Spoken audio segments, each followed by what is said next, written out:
नमस्कार, आप देख रहे हैं जनभावना टाइम्स। आपके साथ मैं हूं अंकिता। प्रधानमंत्री नरेंद्र मोदी को लेकर बीबीसी की डॉक्यूमेंट्री पर विवाद थमने का नाम नहीं ले रहा। डॉक्यूमेंट्री पर केंद्र के प्रतिबंध को लेकर कांग्रेस ने मोदी सरकार पर हल्ला बोल दिया है, तो वहीं इस विवाद में कांग्रेस के वरिष्ठ नेता और सांसद शशि थरूर भी कूद पड़े हैं, जो पार्टी लाइन से अलग है।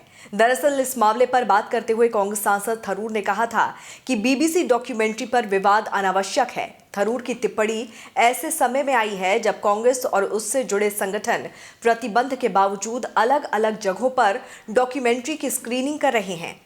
अपने एक बयान में उन्होंने कहा था कि हमें गुजरात दंगे को पीछे छोड़ देना चाहिए और आज के समय की जो समस्याएं हैं उन पर फोकस करना चाहिए। जो चीजें पुराने समय में हो चुकी हैं उन पर अब बात करने का कोई मतलब नहीं है।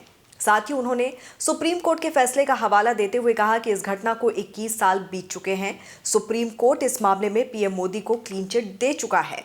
सोशल मीडिया पर शशि थरूर की टिप्पणी को लेकर खूब आलोचना भी हुई। इसके बाद शशि थरूर ने अपने बयान पर सफाई दी। थरूर की टिप्पणी को लेकर कई लोगों ने नाराजगी जताई।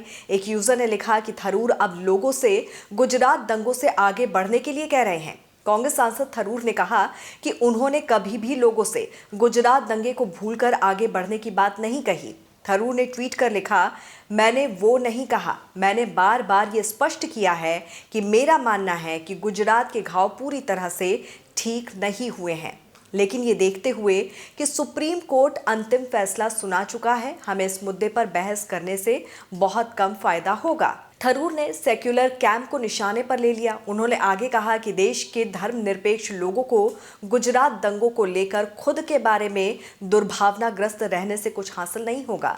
उन्होंने लिखा कि मैं स्वीकार करता हूं कि अन्य लोग मेरे विचार से असहमत हो सकते हैं, लेकिन सांप्रदायिक मुद्दों पर मेरे 4 दशक के रिकॉर्ड और गुजरात दंगा पीड़ितों के लिए खड़े होने के 2 दशक के रिकॉर्ड को तोड़ मरोड़ कर पेश करना बेहद निंदनीय। सेक्युलर कैंप के लोगों को अपनों के प्रति ईर्ष्या रखने से बहुत कम फायदा होगा, लेकिन जिस तरह से शशि थरूर ने सेक्युलर कैंप शब्द का इस्तेमाल कर उन पर निशाना साधा है, इस सेक्युलर कैंप का या सेक्युलर लॉबी शब्द का इस्तेमाल अब तक बीजेपी खेमे की तरफ से ही किया जाता रहा है। इससे यह सवाल उठ रहा है कि क्या वो अनिल एंटनी की राह पर तो नहीं चल रहे हैं। दरअसल कांग्रेस के दिग्गज नेता एके एंटनी के बेटे अनिल एंटनी ने बीबीसी डॉक्यूमेंट्री मामले पर अपनी राय पार्टी लाइन से अलग रखी थी और इसके बाद उन्होंने पार्टी से इस्तीफा दे दिया था।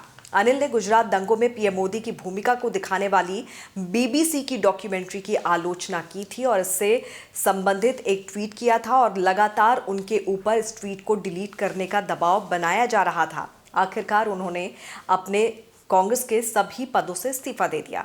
इस पर क्या है आपकी राय, जरूर हमें बताइए। जुड़े रहिए जनभावना टाइम्स के साथ। नमस्कार।